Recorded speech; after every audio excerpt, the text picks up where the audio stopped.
Ready. This is Doug with Willy Nillys with the new Spirit 250 we did in conjunction with the AMA Foundation. That's a fun little airplane, rudder and elevator. Uses a ¼ power pack, 2-cell 350 battery.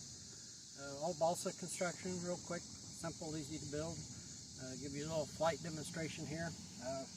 Take off about half power and a gentle push forward, and off we go.